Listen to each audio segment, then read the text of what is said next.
eu vou ter um erro associado a essa conversão, mas é uma limitação. Não altero o conversor, esse erro pode aumentar ou diminuir. Quanto mais bits eu tiver, menos influência eu terei. Só um instante.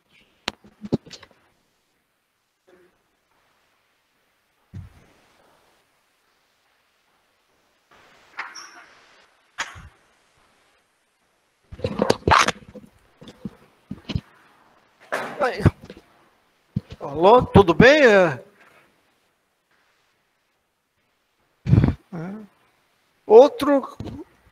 Outra vantagem que eu digo aí que tem no controlador digital é a flexibilidade. Né? Digamos que eu esteja com um controlador analógico. Aí eu tentei lá um PI. Implementei o circuito, construí circuitos operacionais, resistores, capacitores, placa, layout, botei para funcionar. Aí, beleza. Só que durante o ensaio real, comecei a fazer e vi que o controlador do PI não foi legal. Deveria ser um PID. O que eu tive que fazer? Mexer no hardware, para reprojetar meu circuito, desenvolver placas, né? Comprar componentes, acrescentar operacionais para fazer um PID. Então, eu preciso ter muito trabalho para fazer isso. Eu quero mudar, eu não vou botar um PID, eu vou botar um de realimentação de estado, mudar muito.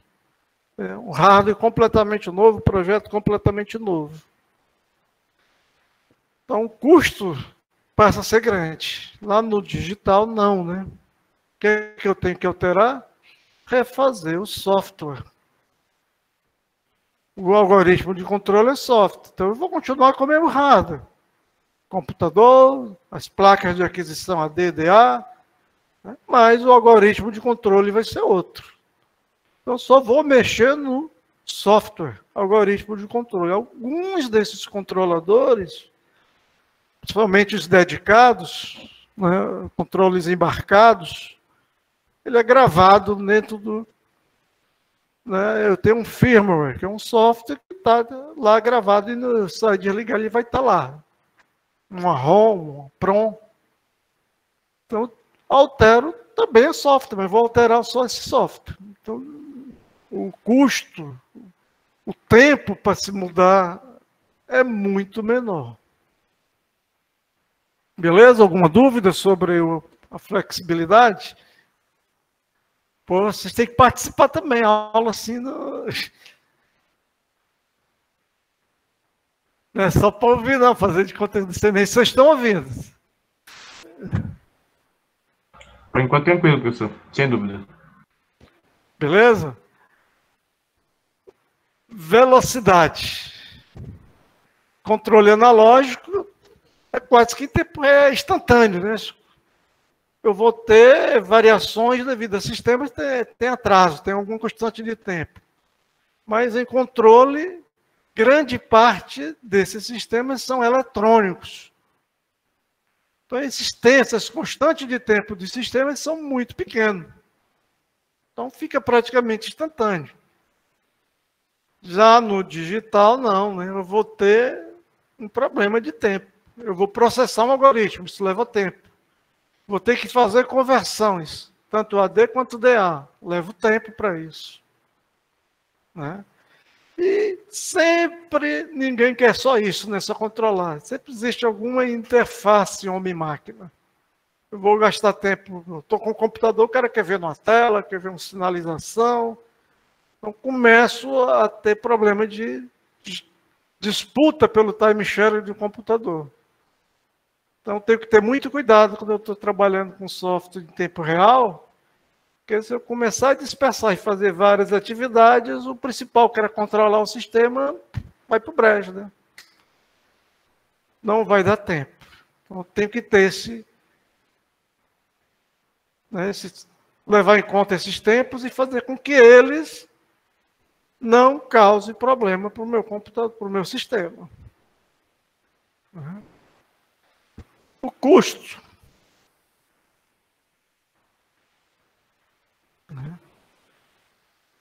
O hardware normalmente é barato, porque do analógico eu não preciso comprar um computador e as interfaces.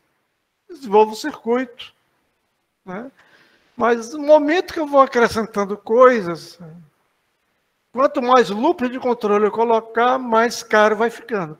Né? Maior instrumentação eu vou ter, mais sensores, mais pontos de acesso, então vai ficando caro.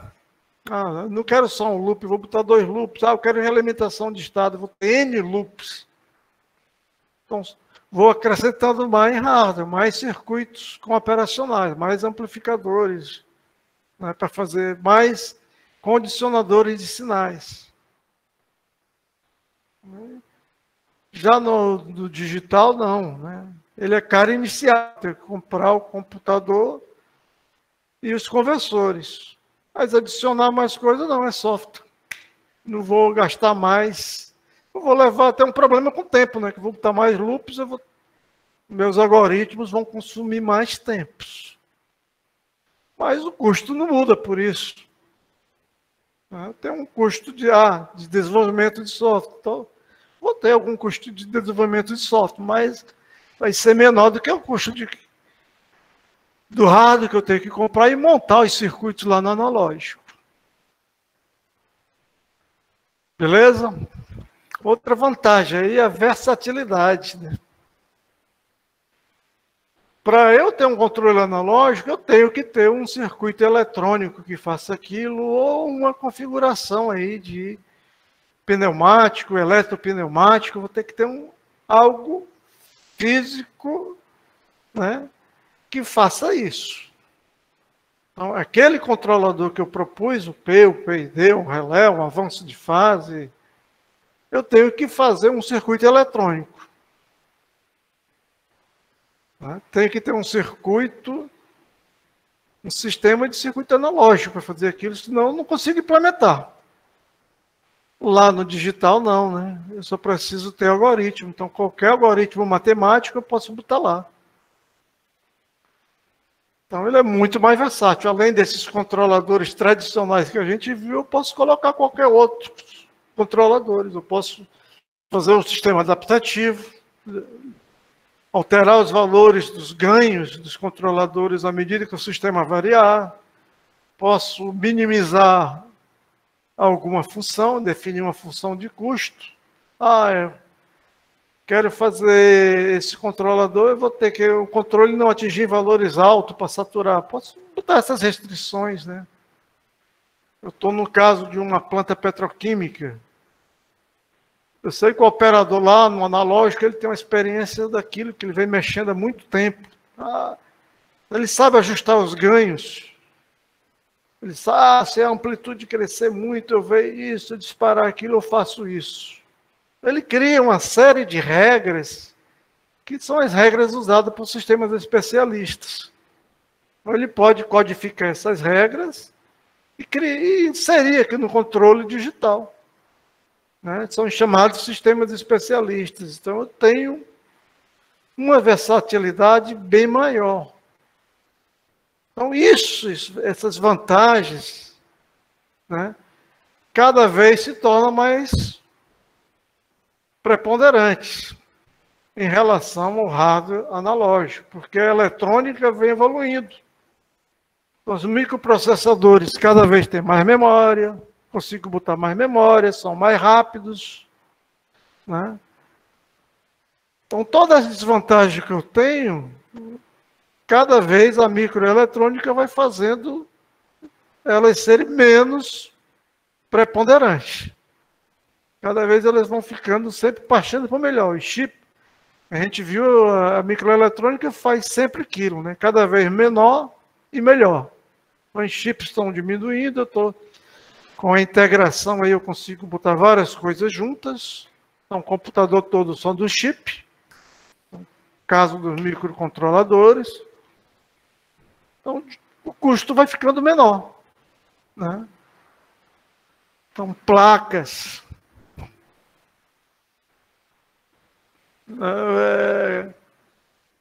Tem um problema, que quando queima eu tenho que trocar tudo, né? Praticamente não tem aquilo mais de conserto, né? Porque tudo é CMD. Queimou, para trocar aquilo é muito difícil. Então fica tudo a nível de sistema, troco logo placas. Mas demora mais, né? É mais difícil de queimar do que um monte de resistor e capacitor lá que estoura qualquer variação de tensão. Professor, desculpe interromper. O senhor pode verificar se tem permissão para entrar na sala de reunião? Porque acho que tem alguns colegas que estão falando que... Tinha permissão, alguns estavam entrando e eu estava colocando. Agora ele aparece, deixa eu ver onde é que eles aparecem. Mas eles estão vindo como por onde é que eles entram? Eles estão tentando entrar aqui nessa sala de reunião. Várias pessoas querem participar. Eu vi aqui, tá aqui debaixo do coisa, apareceu a mensagem. Isso. Aí o senhor acha que pode ir no navegador, aí vai estar lá naquela tudo? tela. Isso. Peraí, aqui tem ver tudo, negar todos. Aí o senhor pode permitir todos. Ver tudo é a mesma coisa? Não? Isso, ver tudo, isso. Permitir todos, beleza. Aí entrou mais gente, né? Tava por debaixo do PowerPoint. Uhum. Eu não estava vendo. Falou, obrigado. Nada. Deixa eu voltar ao PowerPoint, então.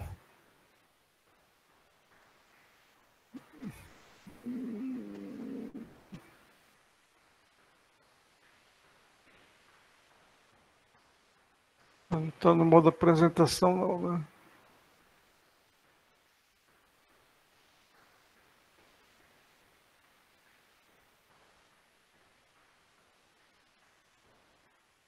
Pronto, voltei ao PowerPoint. Só um instante aqui que eu já me abandonei. Já passou da página.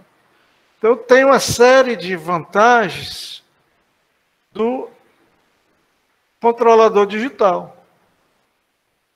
Então, se a gente olhar um pouco de história, antigamente o controlador era todo eletromagnético e pneumático. Isso mudou para eletrônica analógica. Primeiro com válvulas, depois com transistores, depois com os circuitos integrados. E passou depois aí para o digital, que já é um computador fazendo isso. Então, a gente está vendo que tem vantagens no analógico.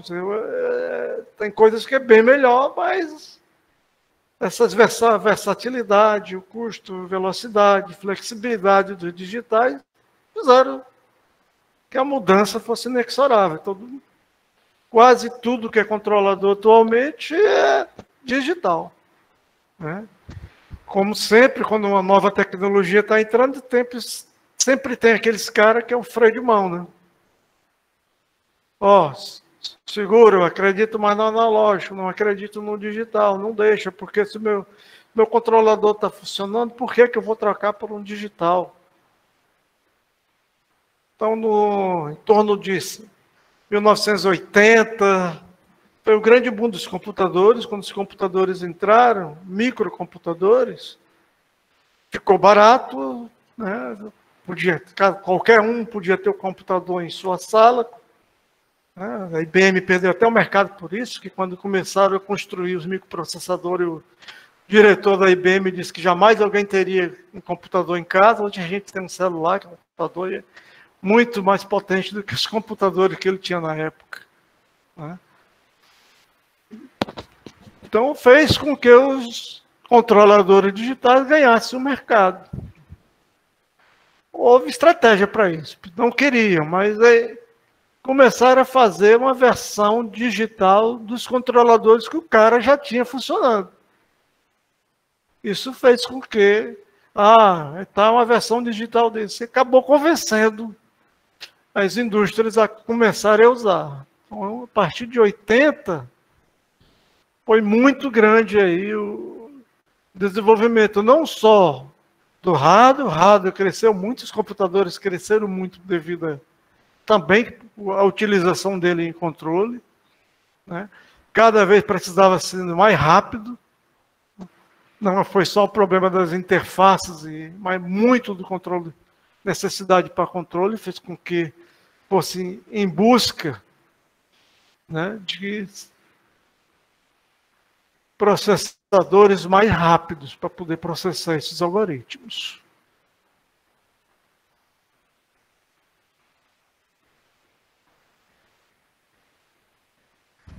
Um pouquinho aí de história. Passou um pouquinho aí de história. Quando é que começou a se falar em controle digital? 1950. Então, a principal quando surgiu a ideia de usar foi o militar. E a ideia do cara era caças sem piloto, mísseis teleguiados, e usar, né, teleguiados pelo radar. Por que o caça sem piloto? Por causa dos kamikazes, né? Os kamikazes praticamente faziam isso. Eles iam para a guerra e as últimas bombas, sempre ia, quando eles iam bombardear, normalmente eles voltavam para os seus porta-aviões, não dava tempo. Muitas vezes a missão era, quando eles atacaram Pearl Harbor, eles saíram, o porta-avião ficou bem muito longe, o combustível deles só dava para chegar lá. Eles sabiam que não iam voltar, então eles foram para morrer. Quando tiver mais nada, se joga em cima dos porta-aviões, dos navios, dos submarinos, seja o que for, do inimigo. E os kamikazes teve muito sucesso nessa estratégia. Muito dos porta-aviões americanos foram destruídos, não pelas armas, mas pelo choque dos aviões com os porta-aviões. Então, perdia-se um cara, o cara ali era feita a cabeça dele para aquilo, e teve. Né? Só que no Ocidente era meio difícil você convencer um cara a se joga no avião. Então, um avião sem piloto era muito mais tranquilo. Né? Então a primeira ideia que surgiu foi essa, de usar caças sem piloto. E o Departamento de Defesa americano convocou e vários cientistas, universidades, para poder ver se isso era viável, se era possível. E o estudo de viabilidade para isso mostrou o quê? Computadores enormes. Significa o quê? Muito grande, muito maior do que o caça. Muito mais pesado que o caça. O caça jamais levantaria voo com ele, não caberia nem dentro do caça. Outro problema era o consumo de energia que era elevado. Então, não dava para alimentar lá, levar esse cara dentro de um... Né? Mesmo que ele coubesse dentro de um caça, as fontes de energia não daria para suprir a energia necessária para ele. Outro era a confiabilidade, que era muito baixa. O tempo médio entre falhas de um computador da época era de 50 horas. Né? 50 a 100 horas já pichava porque alguma válvula queimou. Em 1950, os transistores estavam engatinhando de desenvolvimento, estavam percebendo essa... Né? Então, tudo era válvula. Válvula é efeito termiônico, ele ia para o aquecimento. Depois que o filamento aquecia, que ouvia as amplificações e tudo dentro dessas válvulas, desses tubos a vácuos. Isso como era a válvula, filamento. Filamento aquecido queimava tipo lâmpada incandescente. Isso fazia com que a confiabilidade fosse muito baixa. Então não dá para gastar um custo excelente, mandar o avião e chegar lá o computador pifar. O tempo de processamento, né, era carroça. Né? Uma soma ele fazia em 1 milissegundo.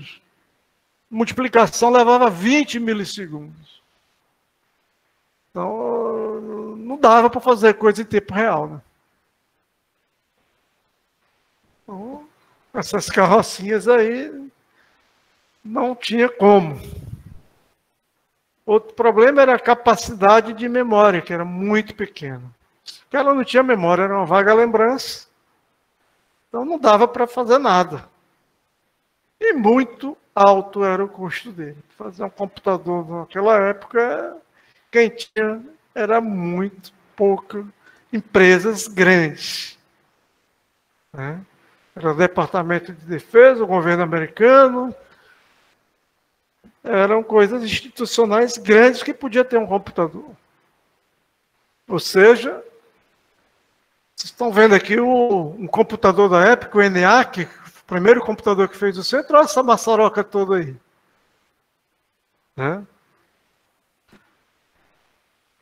Deixa eu voltar lá que eu pulei. Então, era muito grande o espaço.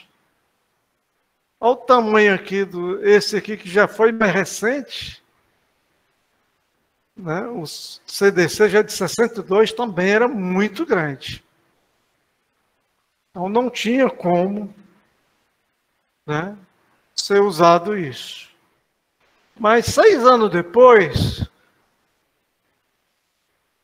essa empresa TWR, a Thomson Ramo Udrich, que era uma empresa que tinha muito contrato com o governo americano,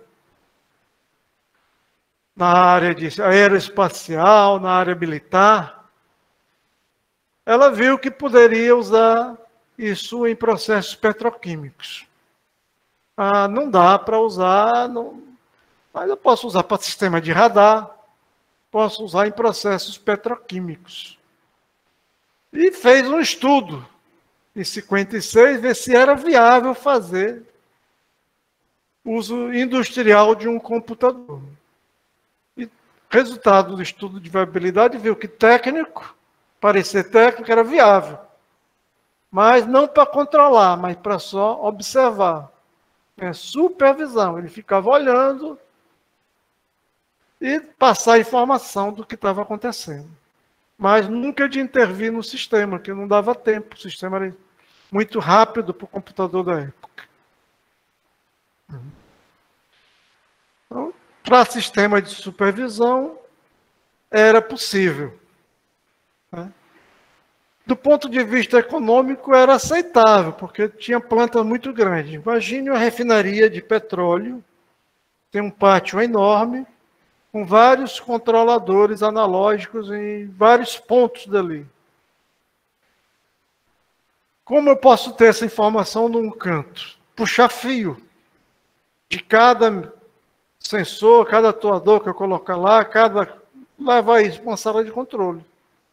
Então, cada medidor, cada sensor que eu tivesse lá e quisesse mostrar, por exemplo, ter uma sala de controle, cada elemento que eu colocasse, cada instrumentação, eu tinha que levar um par de fio para uma sala de controle para ligar lá e mostrar. O custo ficava alto e muito problema com fiação, né? Muitos fios passando. Só que quando eu tenho uma planta grande, uma planta petroquímica, acaba isso sendo um custo tão alto que eu botar um computador lá da época era viável. Dá para aceitar. Eu, além de ter o problema do custo com o rádio para fazer isso, eu tinha o problema de pessoas. Se isso está num pátio grande, eu tinha que ter vários caras, tipo leiturista da Manaus Energia, que sai passando de casa em casa. Né? Tinha esse leiturista que ia passando nesses instrumentos e vendo. E com o rádio, o hot talkzinho, ele ligava para a sala de controle para poder, o que eu vou fazer? Está acontecendo isso. Então, era muito difícil você controlar essas plantas. Então, a ideia do cara de colocar isso de forma digital tornava viável, né? Tanto técnico quanto economicamente passava a ser viável nessa situação. Deixa eu ver aqui uma outra foto. Olha lá. Aqui eu tenho uma sala que é completamente analógica, essas duas. Dá para ter ideia daquilo que eu falei, né? cada medidor, cada coisa que eu quisesse monitorar lá no pátio, eu tinha que puxar um fiozinho e botar uma instrumentação aqui nessa sala. Um cara devia ficar doido aqui com tanto botão, né? Onde é que está a corrente de tal coisa, temperatura de tal coisa, pressão, né, em determinada unidade. Era uma loucura. Embora tenha esse carinha aqui esteja meio sentado tranquilo, mas era uma situação meio ruim. Né? E para quem ia trabalhar em eletrotécnica aqui, por exemplo, eu trabalhei na CHESF de eletrotécnica, estagiário de eletrotécnica. E lá tinha era assim. Em 70, terminei a escola técnica, em 78, terminei em 78, então em 1978, a sala de controle era algo desse tipo. Eu penei muito, porque como eu era estagiário, para ligar esses fios, quando tinha que puxar cabo para ir, normalmente a gente estava junto com a galera que era eletrotécnica. Você saía pingando de suor, era uma brabeza. Né, para levar e para pegar e ajeitar um painel desse para botar para funcionar. Relés, muito relé, muitas chaves. Né? E tinha o máximo que a gente conseguia ver era gráficos. Tinha algumas instruções gráficas que formavam gráficos. Você olhava por gráficos em papel. Né? Esses gráficos eram em papel.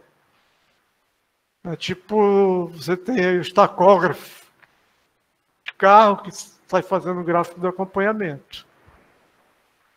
Já no digital, aí, né? Controle digital, você pode ter tudo em tela. Né?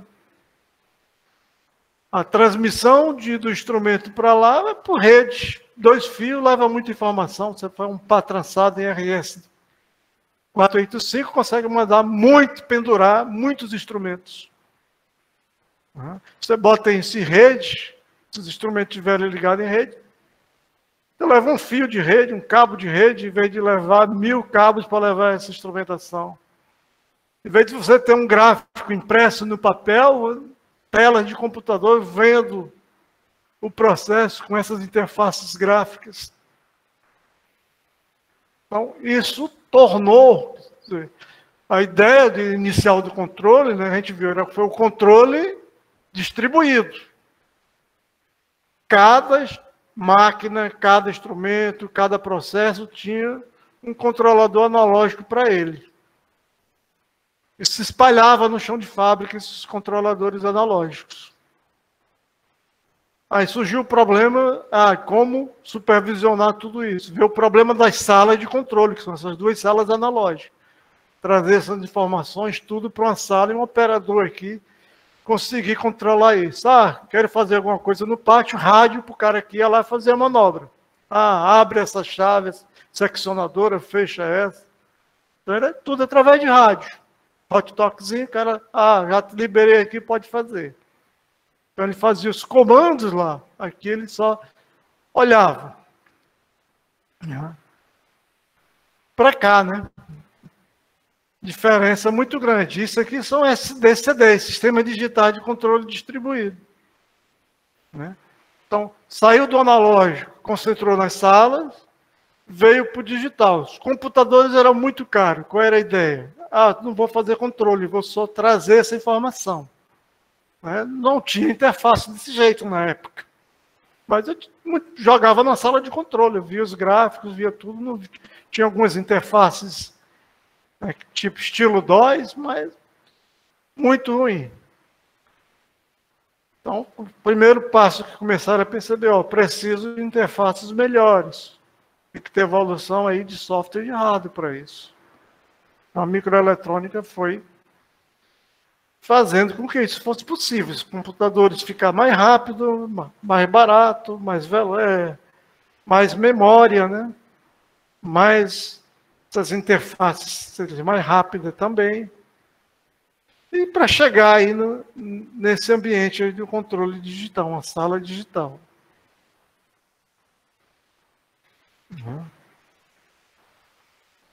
Opa!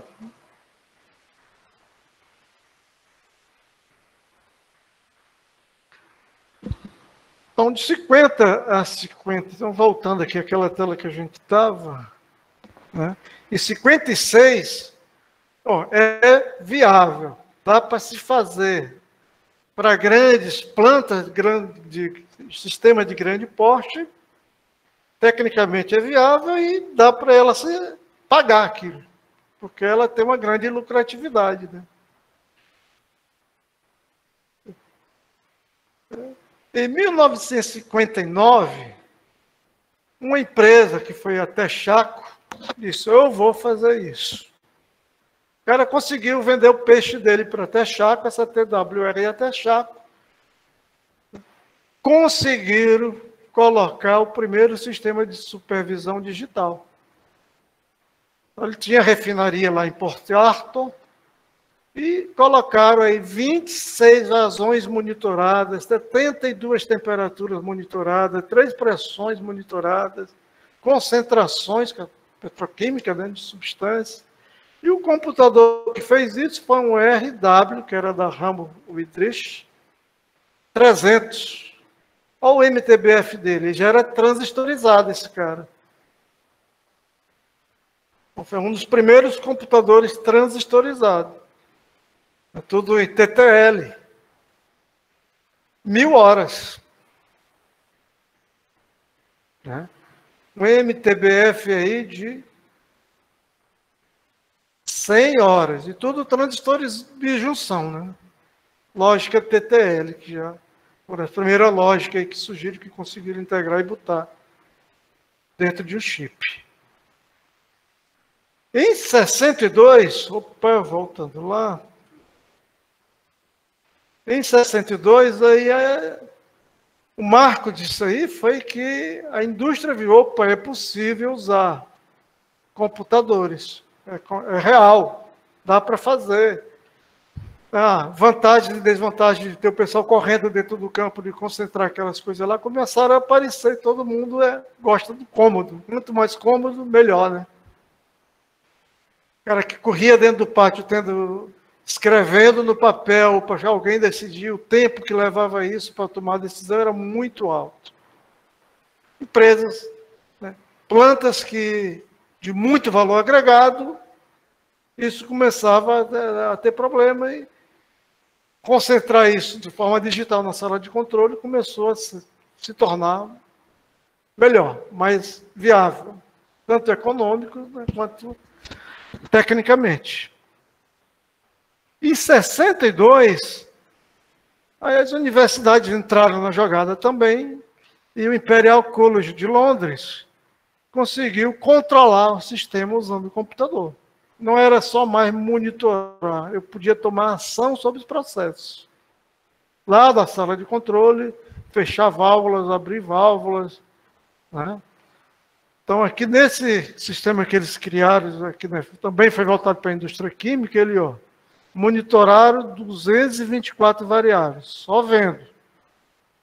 Mas conseguia controlar as 129 fraudes, só on-off, abrir e fechar a válvula. Ele já tinha comando sobre aquilo. Né? O computador que ele conseguiu isso foi um Argus, da Ferrante. Olha o tempo aí dele, já era de 5.000 horas o MTBF dele. Esse cara já tinha alguns circuitos integrados dele. Já tinha começado a integração, já tinha surgido os chips. Por desse tempo aí de levar de 1.000 para 5.000. Dúvidas, perguntas? Alô? Está todo mundo aí? Sem dúvidas, professor. Sem dúvidas. Sem dúvidas, tudo tranquilo? Alguma pergunta, alguma curiosidade que queira? Né? Então está aqui o ENIAC, que eu já tinha falado para vocês, era muito grande. Né? Esse ENIAC, esse CDC já era transistorizado. Esse aqui embaixo é o Argus, aquele que eu falei, que tinha controlado de Londres, o pessoal montando aqui a cabine deles. E esse aqui é o CDC-11. já é bem menor, já era um mini computador, né? A unidade de controle, unidade de fita, então era bem menor ainda. Então, não quero sair desse monstrengo que era uma sala para ter um computador, um quietinho. Né?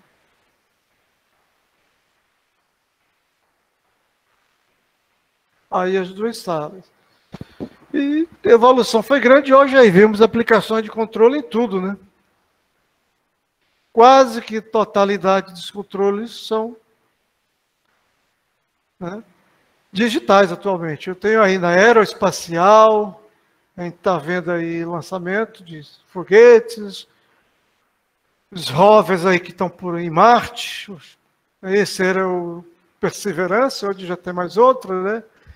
Hubble, trazendo informações aí de outros planetas, ideias aí de surgimento de galáxias. Eu tenho entretenimento aí, um robozinho tocando violino, humanoide, né?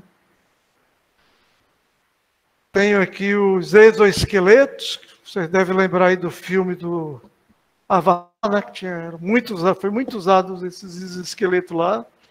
Lembrar da Copa, né, que o cara iniciou a Copa fazendo o pontapé inicial com o exoesqueleto. Estava lá nos primórdios, a ficção vai bem mais longe, né? As indústrias automobilísticas montando carro, tudo robotizado. Temos aqui cirurgias robóticas. Né?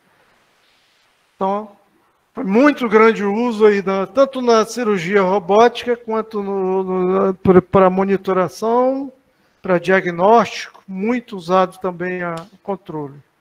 Imagens. A gente vê muito aí o uso de imagens aí, tanto como apoio ao diagnóstico da medicina. Não só no diagnóstico, mas no tratamento. Então, quase que tudo usa o controle digital. Ainda é raro ainda ver um analógico. Né? Entretenimento aí também, ó, né?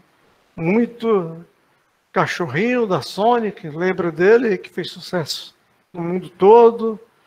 Quem for no shopping, a gente vê esse Stepway aí, que é um personal, né? Transporter da Segway. Tenho esses aqui que são mais modernos, que, né, você controla só a compressão do pé, né? É o estilo os board, né? Como é que é o nome disso? Quem sabe aí o nome disso? Eu esqueci.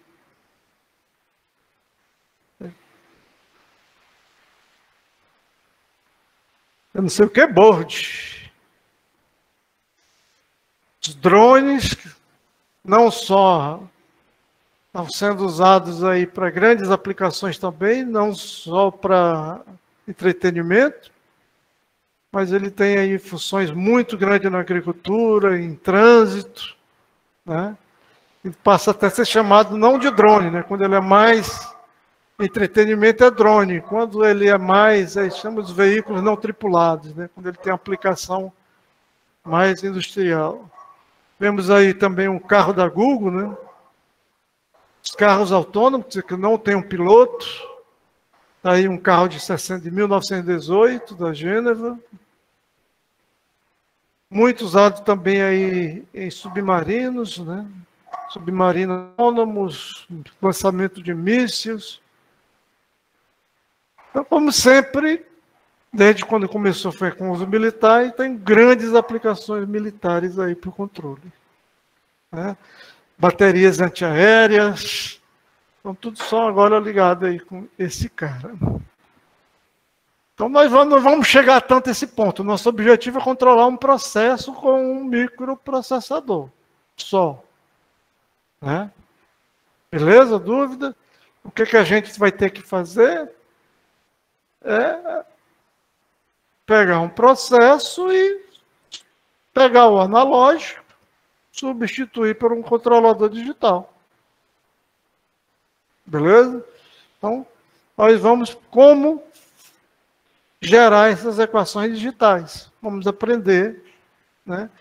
Eu vou tanto controlar sistemas analógicos quanto também digitais. Ou puramente discreto. Eu tenho diversos sistemas que são discretos. Não são a versão analógica. Eu posso ter sistema discreto, por exemplo, a conta de poupança. É um sistema discreto. Boto dinheiro, no final do mês corre o juro, todo do aniversário.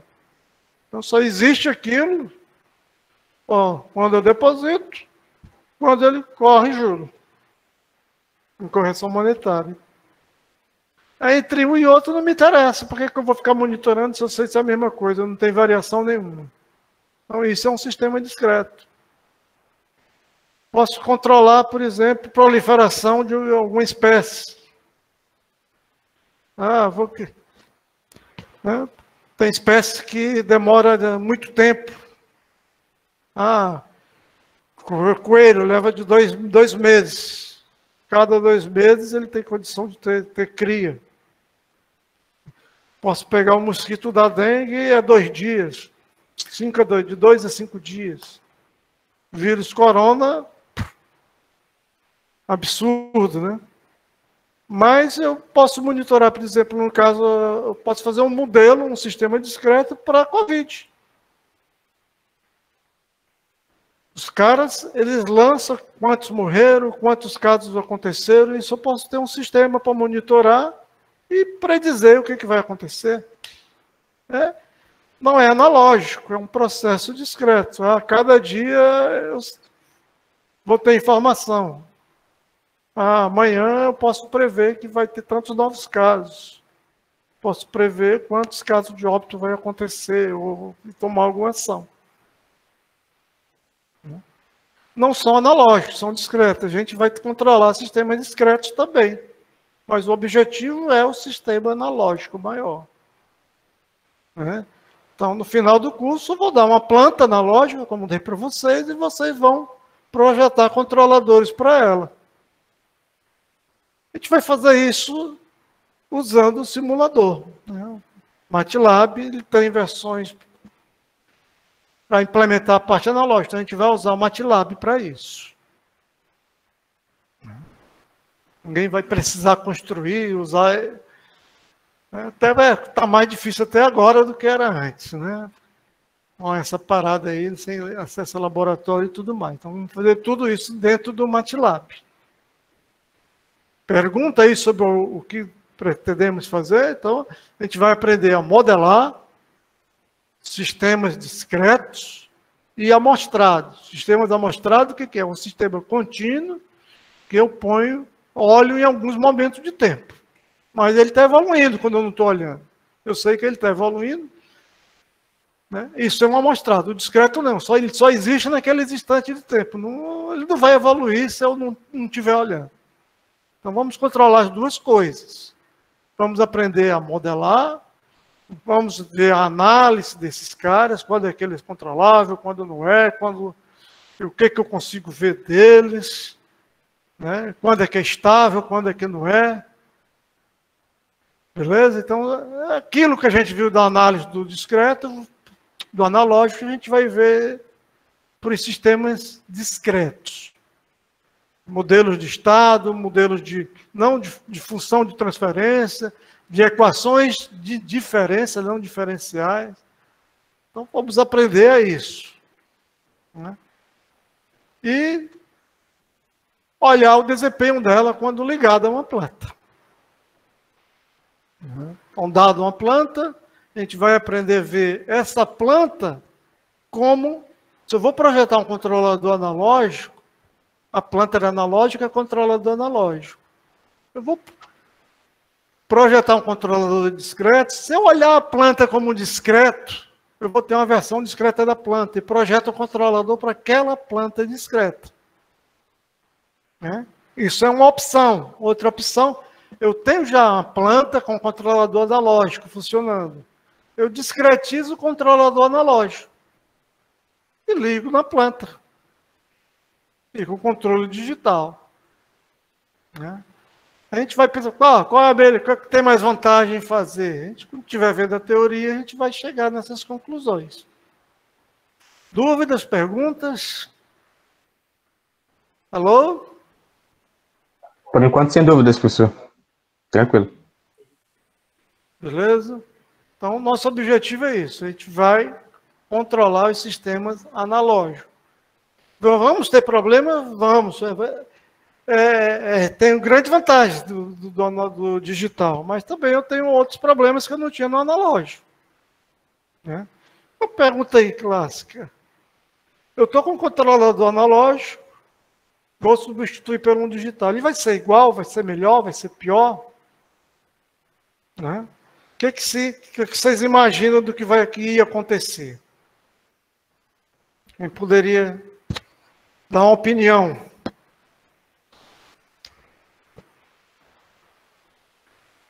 Acho que depende muito, né, do sistema, né, professor? Porque, mas para mim, assim, eu me sinto mais à vontade se for digital, né? A gente tem mais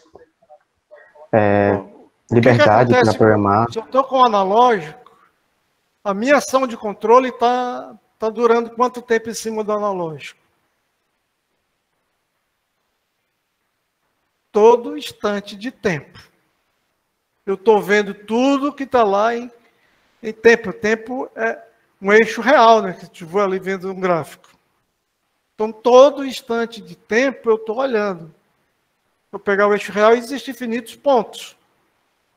Já no digital, não. Eu tenho alguns pontos que eu estou olhando no sistema.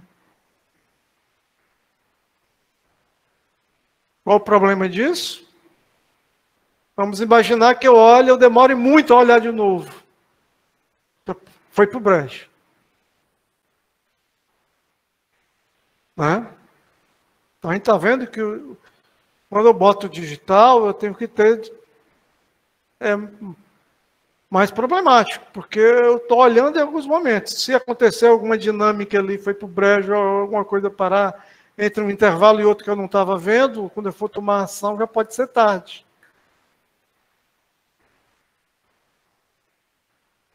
Ou seja, se a gente está vendo aqui, eu estou vendo um clock que está controlando a parte essa parte que está aqui em azul, isso é tudo dentro de um microprocessador, né?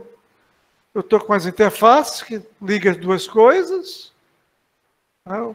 O amostrador nada mais é do que uma chave que eu fecho e abro. Olho, não olho.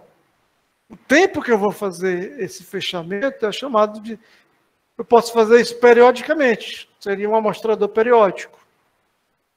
Se esse período for muito longo, a planta vai entrar lá no overshoot, eu nem vou ver o overshoot. Para mim, chegou aqui, tá bom. Então, eu posso ter informações erradas. Então, nós vamos aprender como escolher essa amostragem, para que essa informação não seja deteriorada. Para que quando eu projeto um controlador para cá, digamos, eu discretizei uma planta. Projetei o controlador para essa planta discreta. Essa planta discreta representa meu processo contínuo? É um modelo adequado? Se não for, não adianta projetar o controlador. Ele não vai funcionar. Ser digital não significa que é melhor, tenho que ter os cuidados. Outros problemas são os tipos de sinais envolvidos, né? Planta contínua, tudo é sinal contínuo. Na planta discreta eu tenho aqui, controle digital, eu tenho sinais contínuos, tenho sinais amostrados, que é o contínuo olhado em alguns instantes de tempo, tenho sequências, quer dizer, discretas. Então, sinais digitais, sinais amostrados e tenho sinais contínuos. Quando eu amostro aqui isso de forma periódica, eu começo a introduzir outros problemas harmônicos devido a isso. A planta analógica não tinha. Aqui vou começar a ter. Então, esses problemas que vão introduzir, eu vou ter que aprender a minimizar. Tornar eles o menos inconveniente possível para aquela planta. Beleza? Então aparecem alguns fenômenos que eu não tinha lá no analógico.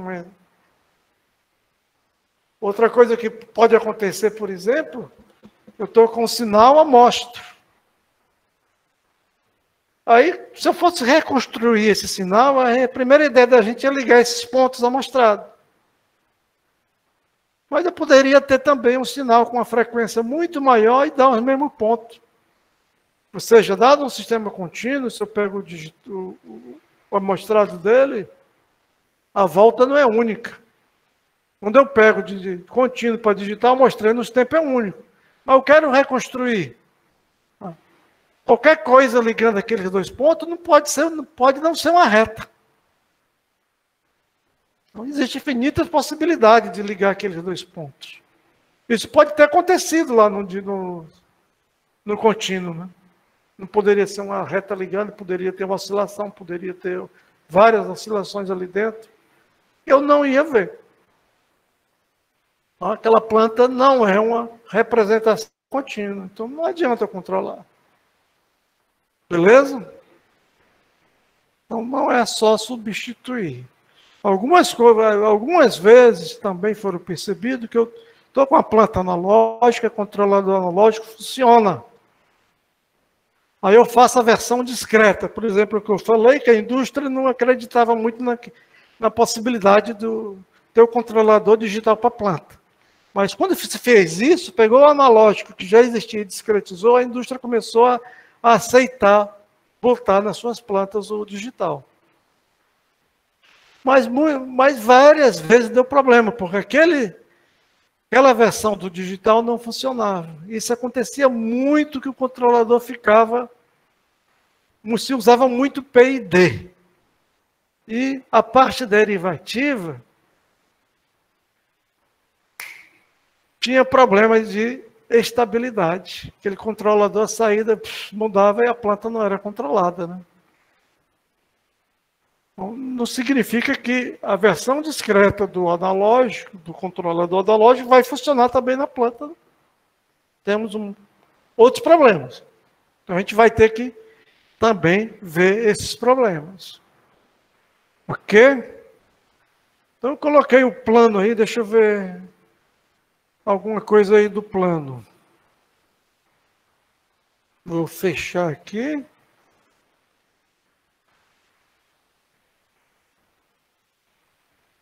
E vamos ver o plano.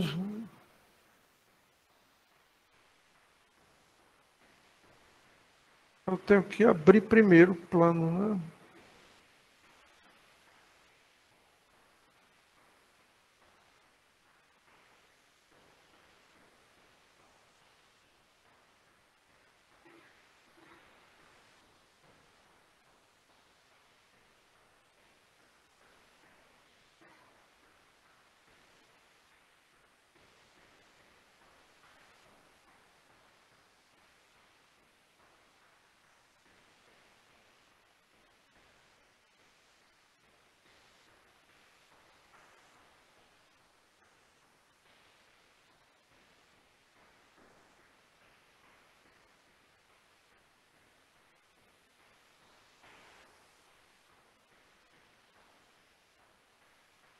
Deixa eu ver aqui está o plano. Espera aí um instantinho.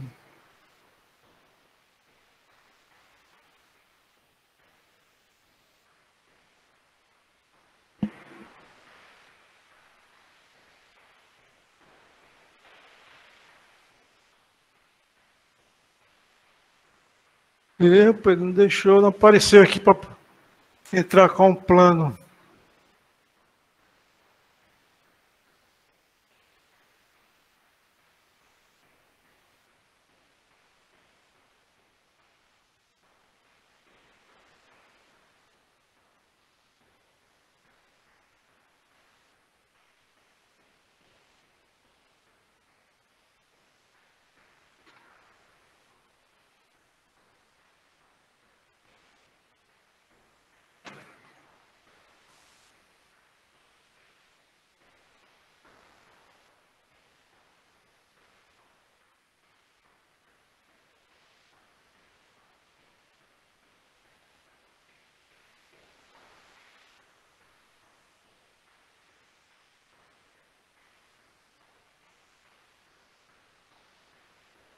A janela do plano não está aparecendo aqui.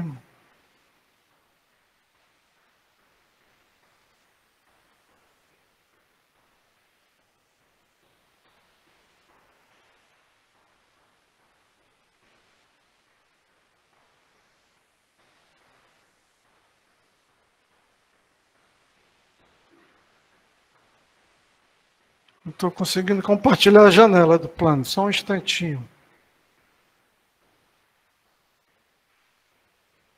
Ele abriu no...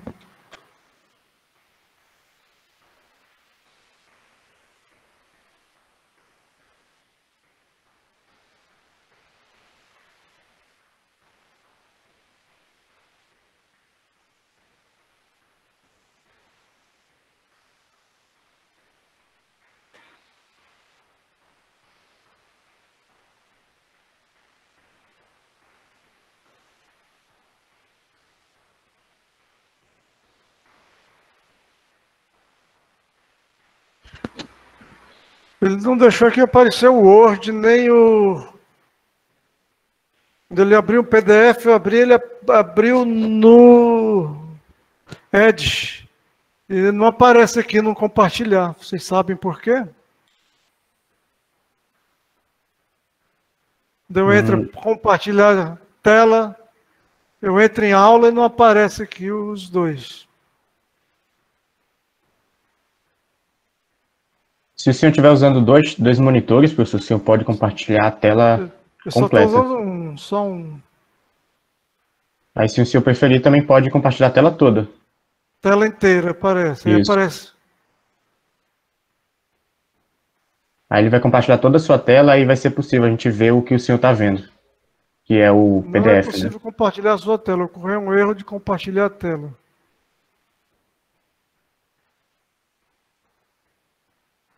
Por que não? Tela inteira.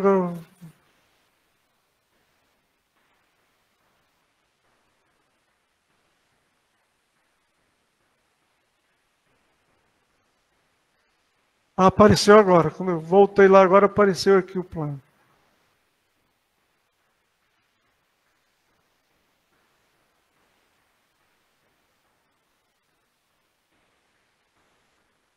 Apareceu, beleza.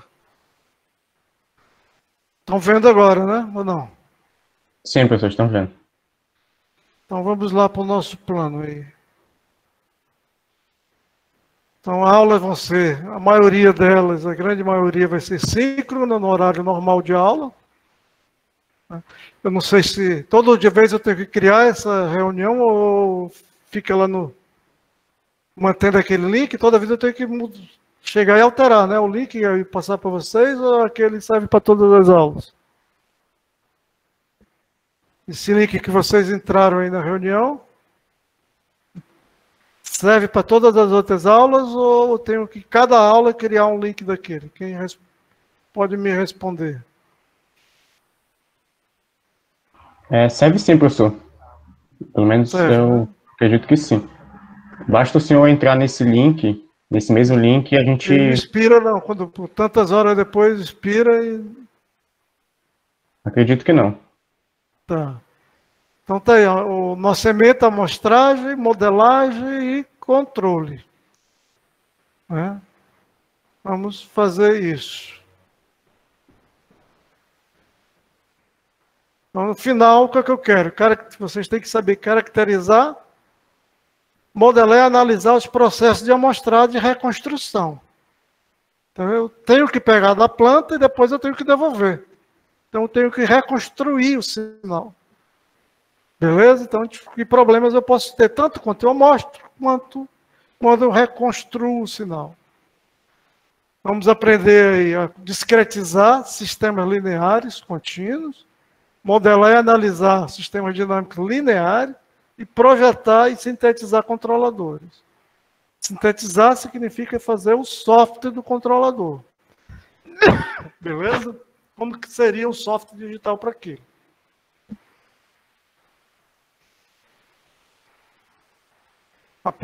A aula inicial do plano e vamos ver. Primeira parte do curso, eu vou aqui fazer sinais, definir o que são os sinais, amostragem, reconstituição de sinais, processos para isso. Né? Os problemas que surgem, e a gente vai aí do dia 31 ao dia 12. Outra coisa que eu percebi é que o período diminuiu, mas a carga horária vai ter que ser a mesma, né? Então, quando eu botei todas as horas 2 horas, terminava muito depois. Terminava, em vez de terminar no dia 7, que é o prazo aí do período, isso acabava por volta do dia 25, por aí, de julho. Ou seja, algumas dessas horas, que era de puramente teoria falando, vai ter que diminuir e passar a bola para vocês, né? Também que não é para o professor, é para os alunos. Então, alguma dessas partes, eu vou passar como tarefa para vocês. Então, cada tópico desse, eu vou ter umas 2 horas que vai ter atividades que vocês irão fazer. Passo e depois vocês me apresentam aí. Eu vou cobrar sobre isso. Segunda unidade, aí eu já vou começar com a modelagem de sistemas. Né? Vou aprender a pegar uma função de transferência contínua e discretizar, uma equação diferencial, discretizar, uma resposta ao impulso, uma transformada de lâmpada. Né? Aí a gente vai ver técnicas para isso. Vamos usar aí a transformada Z, né? Porque os sinais são discretos, são sequências. Então, a gente não falou ainda em Laplace, então vamos usar aí a transformada Z. Né? Então aqui também, vai começar no dia 14, a previsão da gente acabar no dia 12.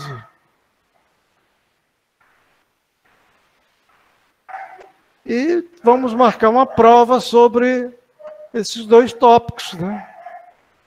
Modelagem de sistema. Então, vou passar sistemas e vocês vão modelar.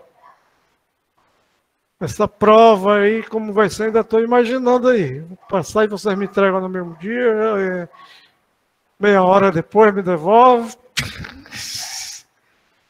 Como é que está sendo o esquema normal dessas provas aí? Como é que o pessoal está fazendo?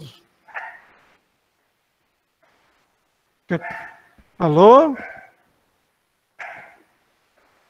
Como está acontecendo provas? Eu não tive prova, professor, só fiz trabalho. É online, o professor fica online, passa a prova ou não? Por isso passado eu só fiz trabalho. É trabalho. A ideia é eu vou passar questões e vocês vai devolver. O tempo que eu vou dar, eu estou em dúvida ainda. Sugestões de como é que está sendo feito, se está dando certo, se não está dando.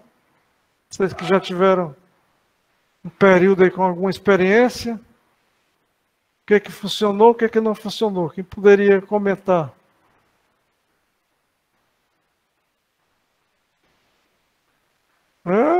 Todo mundo calado, eu vou fazer do meu jeito, todo mundo depois chorar, não adianta. Professor, você está me ouvindo? Alô? Professor? Está ouvindo? Estou ouvindo. Período passado eu não fiz provas, o professor Vicente levou só com trabalhos mesmo. Só trabalhos. Só fizeste uma disciplina, não? Somente. Somente uma? Okay. Vamos ver, eu vou dar uma pensada ainda, a ideia é prova.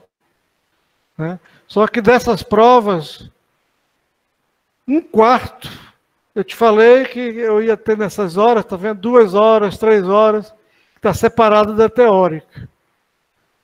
Né? É como se fosse algumas coisas que eu fosse pedir para vocês. Então, durante o que eu pedi, 1/4 da prova já vai vir aí. Beleza? Então vocês têm 3/4 para resolver na prova e 1/4 já está tranquilo. Entendido? Dúvida? Entendido, professor.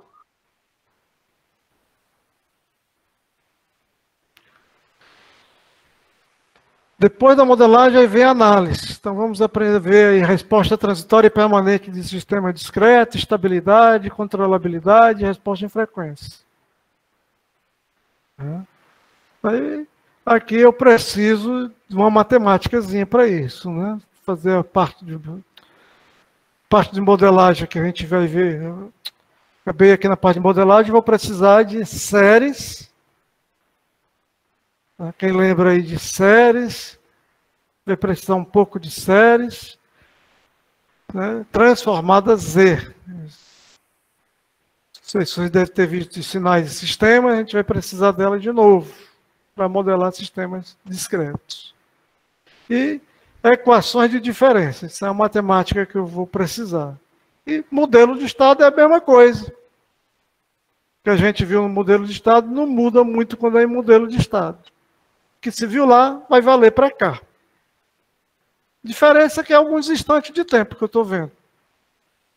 Mas a teoria é a mesma. Quando eu estiver aqui na análise, a resposta transitória vai ser a mesma cara dos sistemas contínuos, só que em alguns momentos.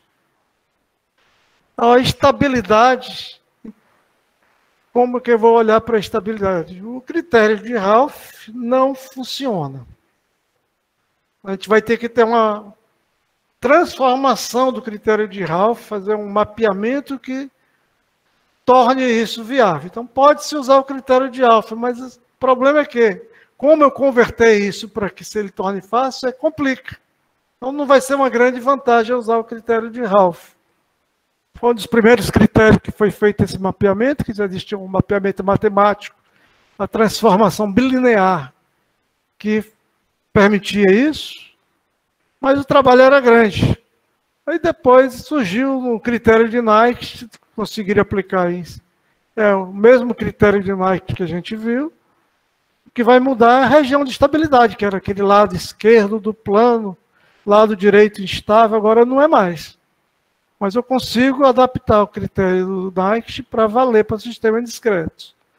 E vai ver o critério aí do júri, que é válido para discreto. Então, vamos aprender isso. Controlabilidade e alcançabilidade.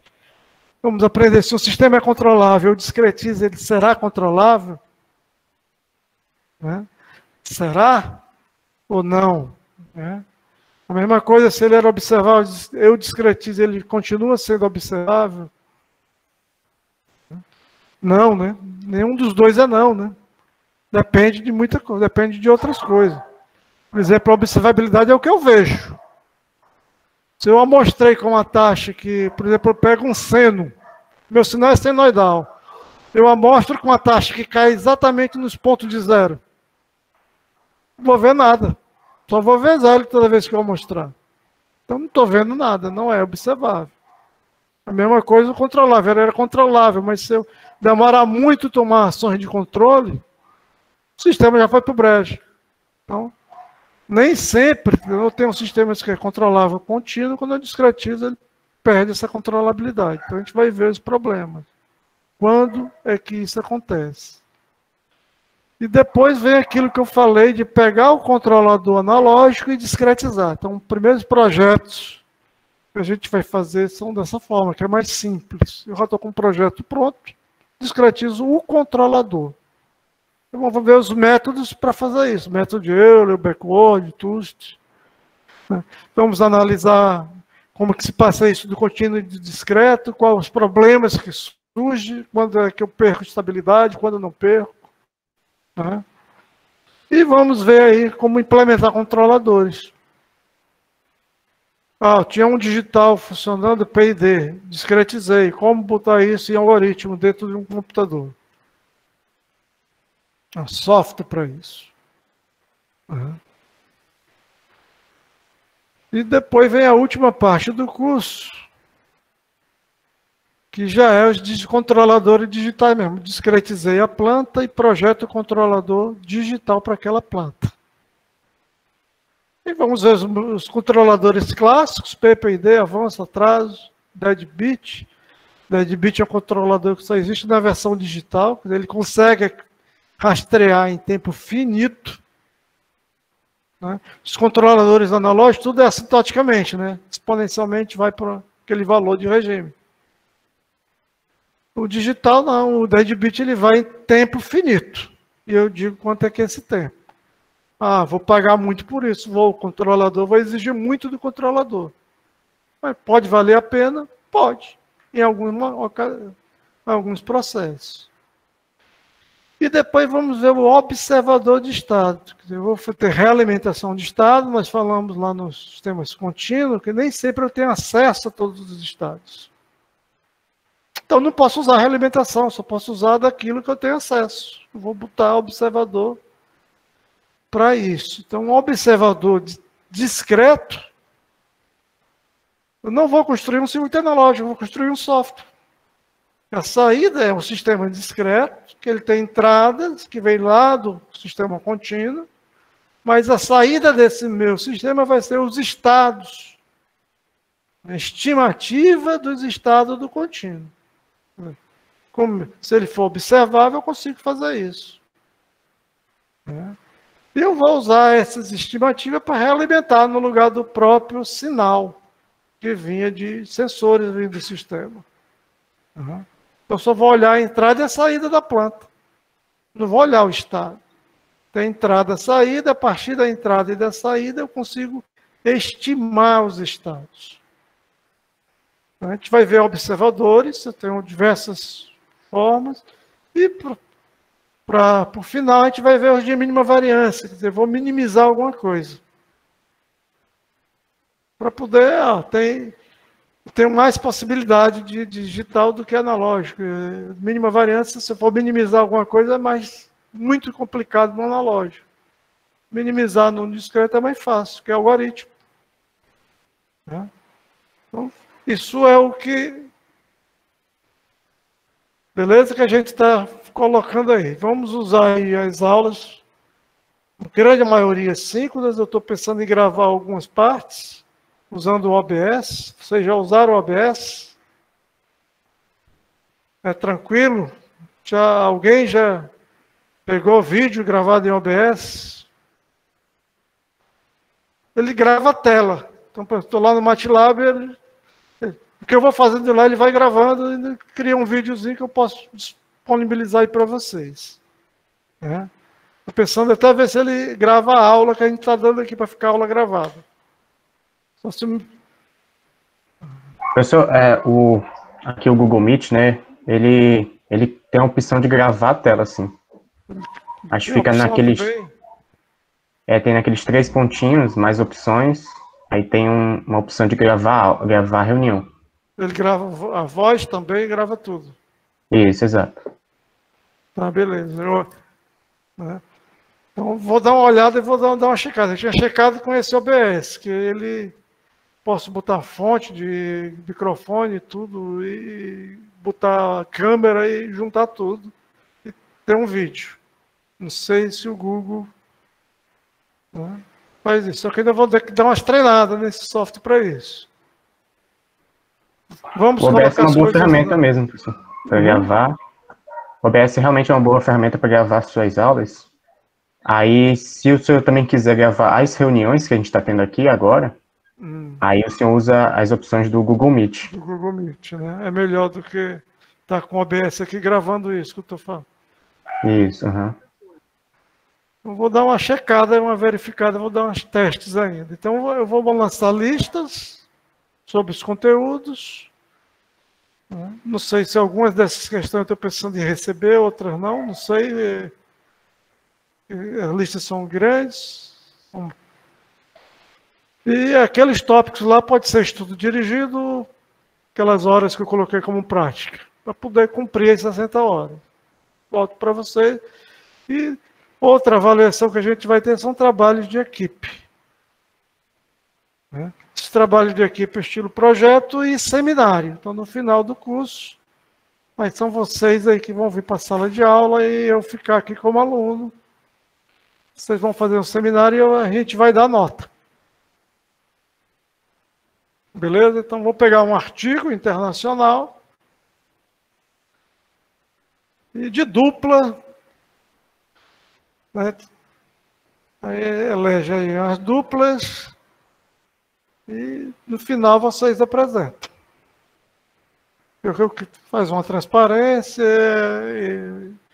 as conclusões, explica, né, que tem a ver com alguma coisa com uso de controle digital. Eu tive que escolher temas ainda. Uhum. Então, prova parcial aí tem um calendário delas, 19 a primeira prova, né, e aquilo que eu falei, o quarto da nota, solução dos trabalhos propostos durante o transcorrer do conteúdo. Então, segunda prova, dia 21/6. Tá. Aí vai cobrir a análise e um pouco de projeto, até o controlador proporcional. Né? O trabalho em equipe é um projeto. Vocês vão me entregar. E faltou o seminário que eu acabei não botando aqui, né? Professor.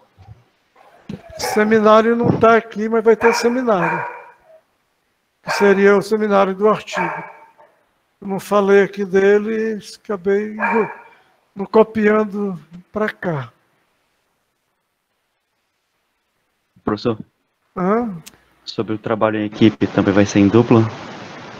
Sim, se a equipe, eu não sei, eu ainda vou dar uma pensada, se dupla, 3, né? O seminário 2, acho que mais de 2 já acaba indo um mala de qualquer jeito, 2 é mais difícil ter, sempre vão participar. Né? Então, o seminário falta, a quarta prova está aqui, né? O seminário de controle está aqui, mas a descrição falta lá. Slides e apresentação oral de revistas internacionais na área de controle digital ou de temas de interesse na disciplina. Então, normalmente de 30 a 45 minutos faz uma apresentação e vamos aí avaliar, tanto eu quanto quem estiver assistindo. Beleza? Então são 4 avaliações aí para compor a nota. E a prova final aí que não sei se é mais obrigatória, era obrigatória pela UFAM, tem que ter uma nota final. E a média está aí. As parciais valem 2, e as que são de equipe aí valem 1. Né? De ponderada tem a média parcial. Já aqui, aí rege a definição da UFAM, né? A assiduidade e a média final aí. Quem prova final vai ser a média dos exercícios, quando a pessoa optar por não fazer a prova final, né? Tiver nota maior do que 8. Tem gente que tem maior que 8 e faz a prova. Se não fizer, vale 8. A média que teve lá. Se fizer, aí entra no cálculo normal daqui. Né? 2 vezes a parcial, mais a final dividido por 3. E controlar a presença, não sei se tem algum sistema aqui que eu consiga ver quem teve na aula, quem não teve aí para fazer a assiduidade. Eu vou olhar por isso. Mas, em média, normalmente eu não... passou pela nota, não reprovo por falta, não. Né?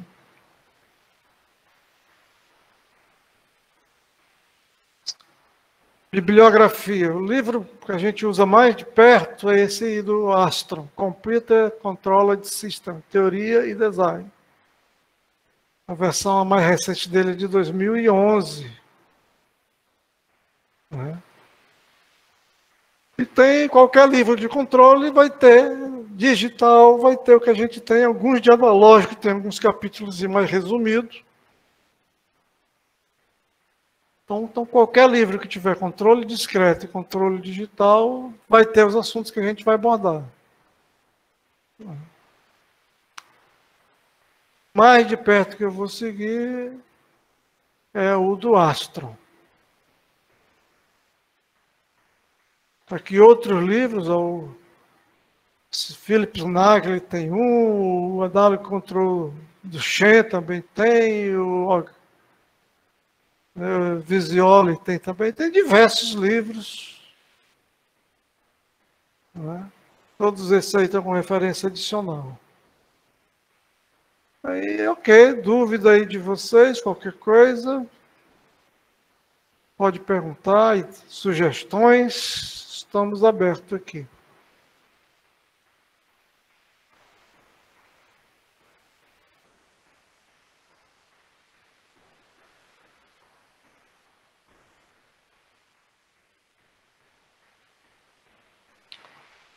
Alguma dúvida, alguma pergunta? Sugestão? Por enquanto não, professor, tudo tranquilo. Pô, tá todo mundo parado aí, o pessoal não tá nem só entrou e ficou fora, ninguém está assistindo a aula.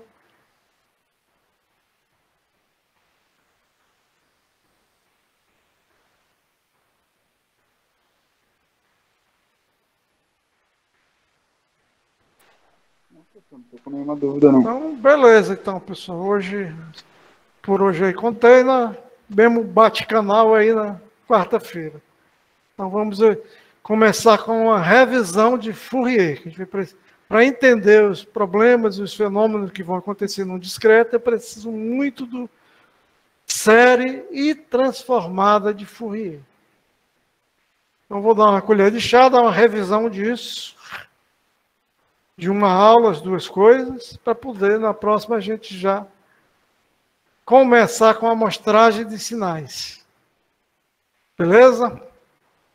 Beleza, Obrigado. Até mais. Tchau. Obrigado, professor. Boa tarde. Obrigado, professor. Bom Até dia. mais. Bom dia. Bom dia.